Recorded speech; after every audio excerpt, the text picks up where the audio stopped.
Atención emprendedor, potencia tu negocio con préstamos con garantía hipotecaria de rebajatuscuentas.com y págalo hasta en 10 años.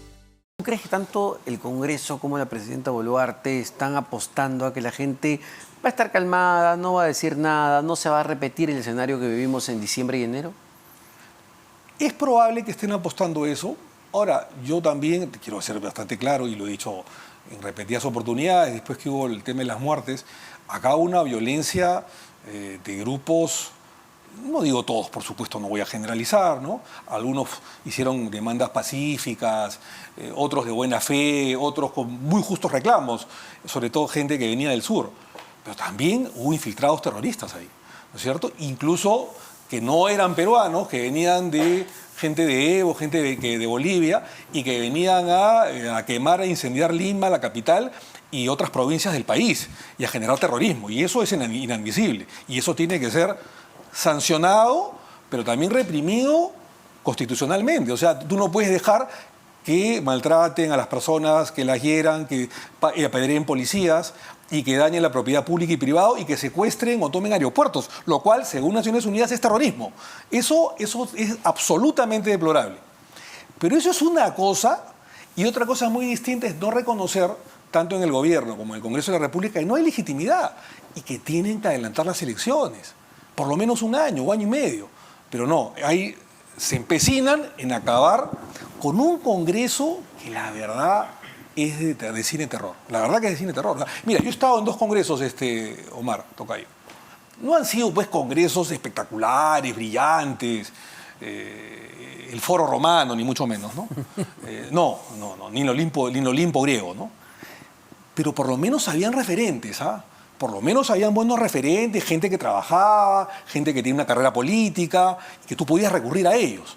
Y la perversidad del lagarto Vizcarra fue justamente con esta ley de la no reelección inmediata parlamentaria, romper y destruir la clase política. Y lo ha hecho.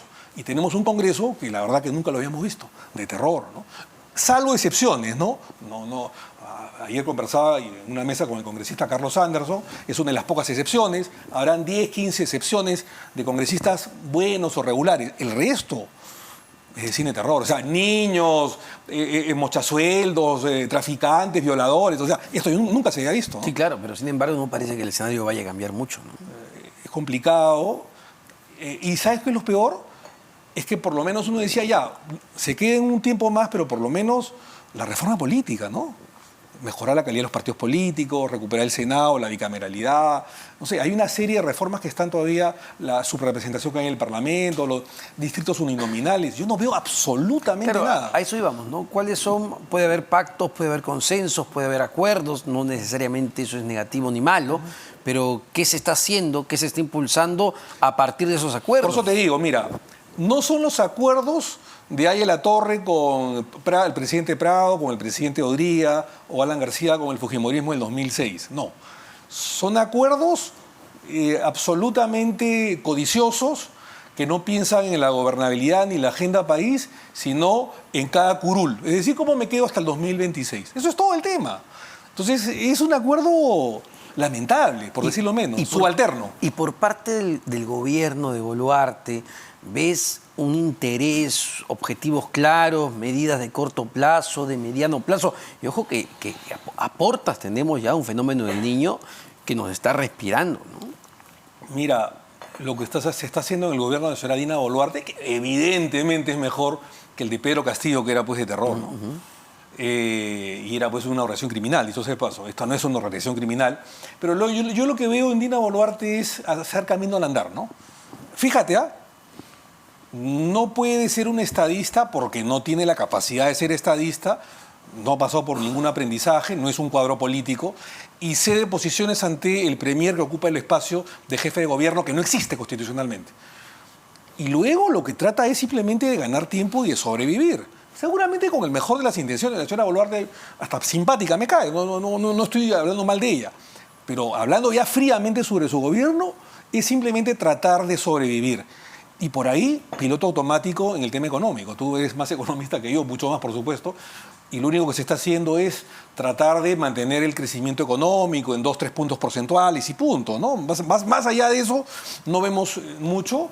Se ha estabilizado la moneda, otra vez hemos recuperado una moneda fuerte en el país, no hay mayor inflación. Hay inflación, es verdad, pero no hay un riesgo de hiperinflación. Pero a lo que iba, ¿no sientes que hay una política de Estado dirigida sobre ciertos sectores y con objetivos claros y con medidas concretas de qué hacer de aquí a 2 meses, 6 meses, un año? No hay ninguna política de Estado a largo plazo. No se están siguiendo las líneas maestras del Acuerdo Nacional, ni el que se firmó en el 2003 en la época de Toledo, ni varios acuerdos o subacuerdos que hubieron o hubo a posteriori de esa época. Yo lo que veo es un afán de supervivencia, ¿no? Es como un náufrago que trata simplemente de llegar a la orilla y salvarse. Eso es todo lo que estoy viendo. Claro, porque uno dice, bueno, nos quedamos todos hasta el 2026, ya, muy bien, nos quedamos todos. Es que no hay cuadros. ¿Qué se hace? No hay cuadros. ¿Qué hacemos de acá al No hay 2026? no hay cuadros. Mira, si yo estuviese en el pellejo de la señora Dina Boluarte, convoco a los mejores, ¿no? En el gabinete. Y Lo de Rosa Gutiérrez en Salud fue ya, una prueba de eso. Ya, por ejemplo, y convoco a los mejores en el gabinete, convoco pues a los mejores ministros, a las mejores personalidades. Yo no veo eso. Veo, claro, ministros de mejor calidad que en la época de Castillo. En la época de Castillo eran delincuentes, era Pichuzo, Tatán, en fin, el loco Perochena en los ministerios. Bueno, había un prontuariado que subió varios. Agricultura. No, varios. Y además gente infiltrada del terrorismo, gente que había participado en el Momadef o que había hecho apología del terrorismo. Pues eso era otra cosa. Eso era pues de cine terror. Veo algo mejor ahora, sí, pero no veo estrellas. Si yo tuviese el mando de la jefatura de Estado, yo llamo a los mejores. Si no tengo experiencia, llamo a los mejores. Yo no veo eso. Yo lo que estoy viendo es cómo sobrevivo el día a día. Y eso, de alguna manera, nos hace retroceder. Hay algunos ministros que se salvan, sí, cómo no, siempre va a haber. Pero en su conjunto no veo un gabinete cohesionado y veo una superactuación de un presidente del Consejo de Ministros que ocupa espacios que la propia presidenta le otorga y que no están tipificados lamentablemente en la Constitución, porque el premier, el presidente del Consejo de Ministros, no es jefe de gobierno, vuelvo a repetir, salvo que quieran modificar la Constitución. Ahora, entonces, ¿qué expectativas tienes, Omar, del mensaje del 28 de julio? Escuchaba al premier más temprano decir que va a ser un mensaje superlativo, de otro nivel, con cambios profundos, realmente más allá del dicho y del hecho. No espero nada. Ojalá me equivoque, ojalá que haya un mensaje de cambio, de paz, de esperanza, de reactivación. La verdad que no espero nada, ¿no? O sea, lo único que puedo esperar es una lectura de algunas cosas que se puedan haber hecho bien, algunos datos estadísticos, un manual de buenas intenciones de cara al 2026. ¿Qué más puedes esperar, no? O sea, esto es lo que nos ha traído lamentablemente la elección de esta fórmula presidencial del 2021, ¿no? O sea, lamentablemente el país se vio polarizado, la pandemia agudizó las contradicciones económicas, pasamos de haber bajado del 48% de pobreza el año 2000 al 19% antes de la pandemia a regresar al 27-28% de pobreza, ¿no es cierto? Y de subempleo y de una serie de problemas y de injusticia sobre todo en la Sierra Sur y Sierra Centro. Entonces eso ha hecho que estas contradicciones agudizadas lleguen por delante, no solamente lleguen a Pedro Castillo, sino un centro derecha polarizado. Porque no puede ser posible que hayan en la LID, creo que es el único país de Latinoamérica, uno de los pocos de Latinoamérica, que hay 18 o 20 candidaturas presidenciales, por el amor de Dios, que esto no es seriedad. Ahora, el problema, Omar, es que lo que tú manifiestas, ¿no? Este desánimo, esta desesperanza que hay en general por la clase política, no solo por el mensaje de Dina Boluarte, es compartido por la mayoría de peruanos, según tú decías, no todas las encuestas que uno pueda ver, pero ¿cuán peligroso sigue siendo eso? Mira, ¿tú crees que las familias o las personas de bien el día de hoy quieren meterse a política? No lo quieren hacer. ¿No es cierto? ¿Tú crees que mi familia quiere que yo regrese a política, por ejemplo, ¿no? ¿O crees que, no sé, una persona que ha tenido una buena estadía como ministro, como congresista de la República antes, volver a la política? La gente lo piensa 2, 3 veces, porque ahorita la política está mal vista en el Perú, en el país. Es lamentable decirlo, ¿no? Claro, tú dirás el Congreso de la República, es verdad, pero siempre los políticos tenemos, y los abogados que también somos, tenemos ese ADN, ¿no? De que nunca nos retiramos de la política, ¿no? Siempre estamos ahí, queremos ayudar al país, tenemos esa labor filantrópica de poder dirigir los destinos de la nación. Pero fíjate a dónde ha llegado la política en el país, al lodo, a lo más hondo, al barro. Entonces, claro, no es un honor el día de hoy regresar a la política. Esa es la verdad, ¿no? Ojalá que esto cambie por el bien del país. Fíjate cuántos niños... Yo termino con esto. Nosotros cuando presidimos la Comisión de Constitución nos exigían que haya una mayor participación de las mujeres en el Congreso de la República y en general en la política. Y nosotros abrimos el espacio de debate y aprobamos la ley de la paridad y alternancia. Y no funcionó porque el día de hoy el promedio de congresistas mujeres en el Parlamento eran de 24 a 25, aproximadamente de 130 a 25 mujeres. Hoy día hay como 56 o 57 mujeres. Ya, los 8 primeros casos de mochasueldos, ¿sabes quiénes fueron? De mujeres. Y APP. Lamentablemente. Mira, yo soy un defensor de la participación política de las mujeres. El tema no es un asunto de sexo, de género, es un tema de meritocracia. Es un tema de quién tiene mayores méritos y quién quiere hacer las cosas bien, no si es mujer o si es hombre. Y esto nos ha demostrado ello. También, por supuesto, que hay muchos sueldos hombres. Sí, claro, y por supuesto, te digo algo más. Pero la ley que sacaron en su momento sí fue positiva, Omar. Es decir, si tú analizas, pasar de 24 mujeres a 50 y pico, casi 58, 60, casi la mitad. Casi la mitad, y es algo positivo. Claro, la calidad de la representante es el problema, ¿no? No me arrepiento de haber aprobado esa ley en la Comisión de Constitución. Lo hicimos muy bien y merecimos las palmas en ese momento. Porque a veces hay fallas de mercado que necesita ser corregidas. Pero la reforma no ha sido integral. Claro. Eso no cabe duda. El siguiente Congreso no ha hecho nada por la reforma política, lamentablemente, y tiene que hacerlo. Entonces, claro, falta la bicameralidad, falta mejorar la calidad y hacer docencia en los partidos políticos, que hayan partidos políticos y cuadros políticos como había antes. Pero termino diciéndote lo siguiente. Los mochasueldos o las mochasueldos, que son la mayoría, ¿han recibido sanción? Ninguno. Nada. Eso es una cosa pero impresionante. Vamos a hablar de eso porque me parece un factor dolorosísimo y cómo, digamos, esa imagen termina impactando justamente en la ciudadanía, ese nivel de impunidad, ¿no? La impunidad de tener a alguien que literalmente le roba el sueldo a su trabajador y no pasa absolutamente nada. Y la discusión es cómo se reparten los puestos en el Congreso de la República. Julio Omar.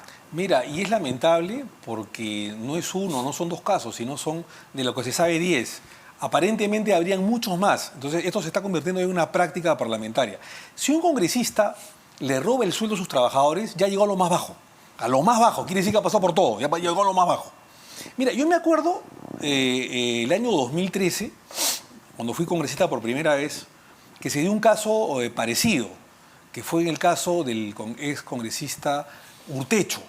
Urtecho, lamentablemente, era una persona cuadraplégica que no podía caminar, que estaba en silla de ruedas, lo lamentábamos, y que ya había sido reelecto congresista por la libertad. El 2013 ya tenía 8 años de congresista. Y hubo una serie de denuncias gravísimas, y cuando denuncia uno, denuncian todos. Y nos enteramos, por las denuncias que hubo, acreditadas fehacientemente, que el señor Urtecho no solamente le robaba a todos sus trabajadores, en complicidad con su esposa, que les capturaba las tarjetas débito de los bancos a todos los trabajadores, 7 del despacho, pero además él presidía comisiones, sobre todo la de discapacidad, durante todos los años prácticamente. Y como son puestos de confianza, habían 8, 10 o 12 trabajadores por comisión. Entonces, multiplicados estos trabajadores, los 7 del despacho y los 8 o 10 de comisión, hablamos de por lo menos 15 trabajadores durante todos los meses que les capturaban sus tarjetas de débito y la esposa cobraba a través del cajero esos dineros y les secuestraba la mitad o más de la mitad de su sueldo a cada uno de ellos. Entonces, cuando empezaron a hablar y hablaron todos. Y no solamente hacía eso, sino que además vendía la mayor parte de las sillas de ruedas y las muletas que les daban en donación. Entonces, cuando nosotros vimos eso, y la gente no lo podía creer, porque además es una persona, lamentablemente, con una discapacidad importante, lamentablemente, entonces, ¿qué hicimos nosotros? No solamente lo llevamos a ética, sino que además hubo una acusación constitucional por delito de corrupción, de concusión, entre otros, y fue desaforado, destituido, expulsado del Congreso. Porque estos señores que muestran sueldo no solamente deben ser sancionados en ética, sino acusados constitucionalmente, destituidos del Parlamento y llevados a la Corte Suprema al Poder Judicial por delito de función. Entonces, acá no se hace ni una cosa ni otra. O sea, ni se los sanciona en ética por 120 días, Y mucho menos se los expulsa del Congreso y se los lleva al Poder Judicial. Lo que ha resultado indignante, francamente, es que solo, a ver, son 10 casos, pero en los 4 casos que se han visto, Sí. que recién se han visto hasta ahora en la Comisión de Ética, lo Una amonestación. máximo es una amonestación de 30 días. Ni siquiera es un descuento del Nada, sueldo. sí, O sea, es una cosa increíble. tú le robas la plata a tu trabajador y no te pasa absolutamente nada en este Parlamento. Porque estamos, lamentablemente, en un, duele decirlo, ¿no? En un Congreso que es, no digo todos, no generalizo, pero en su gran mayoría, en un desagüe moral, ¿no? Un desagüe ético, ¿no? Entonces, todos se tapan porque todos hacen lo mismo. O sea, no digo todos, casi todos hacen lo mismo. O la mayoría, ya, para expresarme mejor, hace lo mismo. O sea, un 70, 80% hace lo mismo. Porque si no, no se explica cómo llegan a acuerdos en que uno se tapa con otro. ¿Por qué?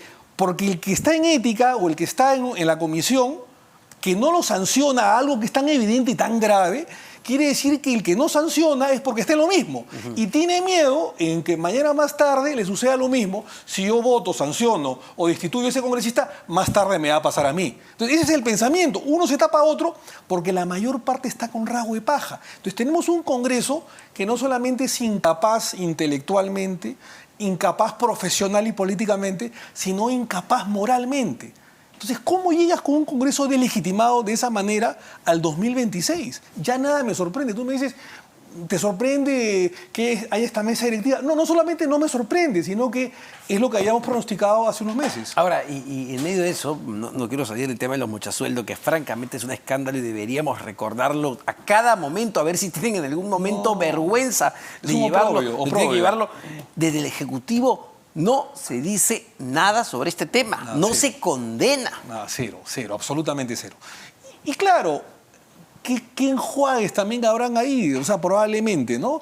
Que si tú no condenas actos tan bochornosos, oprobio, vergüenza por parte de actos puntuales y graves en el Congreso de la República, por parte del Ejecutivo, no dices nada, ¿qué cosa habrá ahí? O sea, ¿qué cosa más seguirá saliendo? Pero eso no se pregunta, Omar, y tú has participado, a ver, ya en 2 congresos Dos. de la República y entiendes la relación entre Ejecutivo y Parlamento, y es verdad, tiene que haber una determinada estabilidad para Claro, poder claro. impulsar políticas, pero también es necesario los pesos y contrapesos, es necesario que haya un nivel de fiscalización de parte del Congreso y, ¿por qué no?, también Sí. de parte del Ejecutivo sobre el Congreso para que las cosas marchen bien, pero acá pareciera que esos pesos y contrapesos no existen. Dentro de la división de poderes está los pesos y contrapesos. Y claro, el Congreso de la República actúa como freno a las ligerezas del Poder Ejecutivo, a los autoritarismos. Si no hubiera Congreso de la República, esto sería, aunque les parezca mentira, sería mucho peor.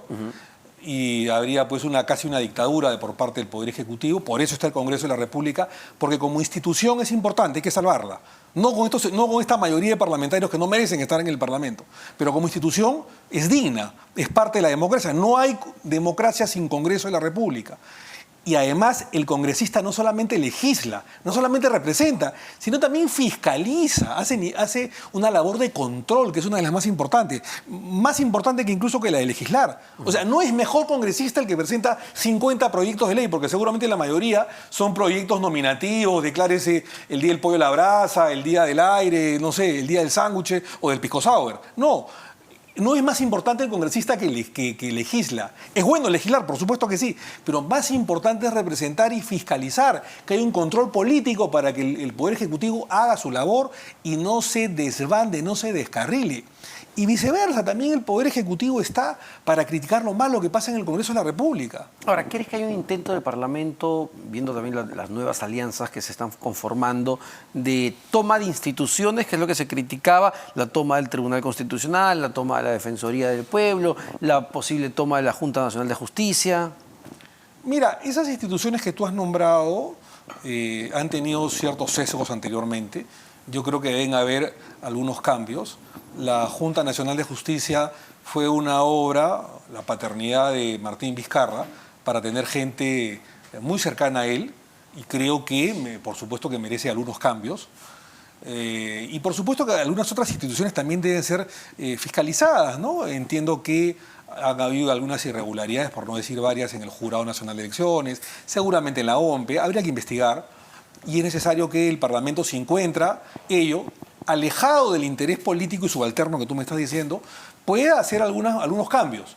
Pero eso es muy distinto a copar instituciones, porque si no, pasamos de lo malo a lo peor. El remedio va a ser peor que la enfermedad. O sea, es verdad, se tiene que fiscalizar, pero no se pueden copar instituciones, porque si no, entraríamos en una desgracia institucional, ¿no? Yo termino con esto. Entonces, desde tu punto de vista, ¿llegamos o no llegamos con estas autoridades al 2026? Es difícil pensar que llegamos, ¿no? Es difícil.